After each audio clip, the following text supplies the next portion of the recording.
ఇప్పుడే జీ5 app download చేయండి. చూడండి మీ ఫేవరెట్ టీవీ షోస్ ఎప్పుడైనా ఎక్కడైనా. నాకు అవార్డు వచ్చిందని కంగ్రాట్స్ చెప్పావు, హ్యాపీగా ఫీల్ అయ్యావు. అంతకుమించి నన్ను ఇంకేమీ అడగాలనిపించలేదా? ఏం అడగాలి? అయినా అడగడానికి ఏముంటుంది? అంటే నీ మనసులో ఎలాంటి అనుమానాలు, ఎలాంటి సందేహాలు లేవా? అసలు మీరు ఏ విషయం గురించి మాట్లాడుతున్నారు? అంటే లక్ష్మి అవార్డ్ ఫంక్షన్ చూడలేదా? మిత్రగారు, మిమ్మల్ని ఏ విషయం గురించి మాట్లాడుతున్నారు? నేను అవార్డు తీసుకునేటప్పుడు నువ్వు ఎక్కడున్నావు? మీతోనే ఉన్నాను కదా.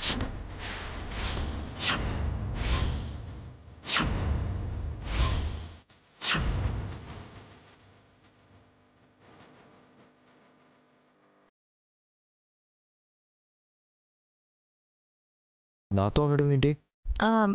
అంటే మీరు అవార్డు తీసుకోవడం నేను టీవీలో చూశాను. ఆ క్షణంలో ఎందుకో నేను కూడా అక్కడే ఉన్నాననిపించింది.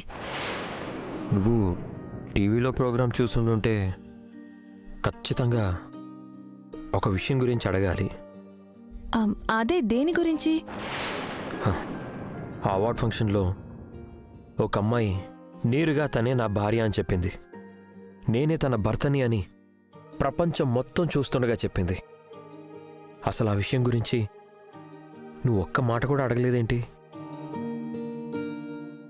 ఆ విషయం గురించి నువ్వెంత ఆలోచించుంటావో, లోపల ఎంత బాధపడ్డావో, వచ్చిన తర్వాత నువ్వు దాని గురించి ఎలా రియాక్ట్ అవుతావోనని నేను అనుకుంటూ ఉన్నాను.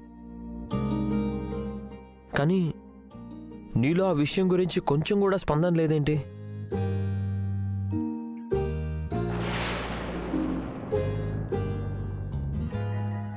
ఆ సమయంలో మీ పక్కనున్నది నేనే. నా భర్తని నా భర్త అని ప్రపంచానికి చెప్పుకున్నాను. ఇక ఇందులో స్పందించడానికి ఏముంటుంది? లక్ష్మి, ఏమైంది? ఆ అమ్మాయి ఏం చేసిందనేది పక్కన పెడదాం. ఎందుకు చేసిందనేది ముఖ్యం. ఆ క్షణంలో మిమ్మల్ని సొంతం చేసుకోవాలనో, మిమ్మల్ని తన దారికి తెచ్చుకోవాలనో ఆ అమ్మాయి ఆ మాట చెప్పలేదు. అంత పెద్ద ఫంక్షన్లో మీ పరువు ఎక్కడ పోతుందో అని, అందుకోవలసిన అవార్డు ఎక్కడ చేజారిపోతుందో అని మీ గురించి ఆలోచించి కాస్త సాహసం చేసింది.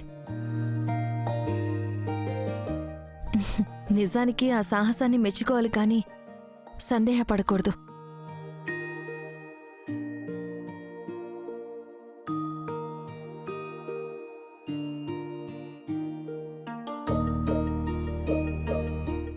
లక్ష్మిలో ఏంటి ఇంత మార్పు వచ్చింది?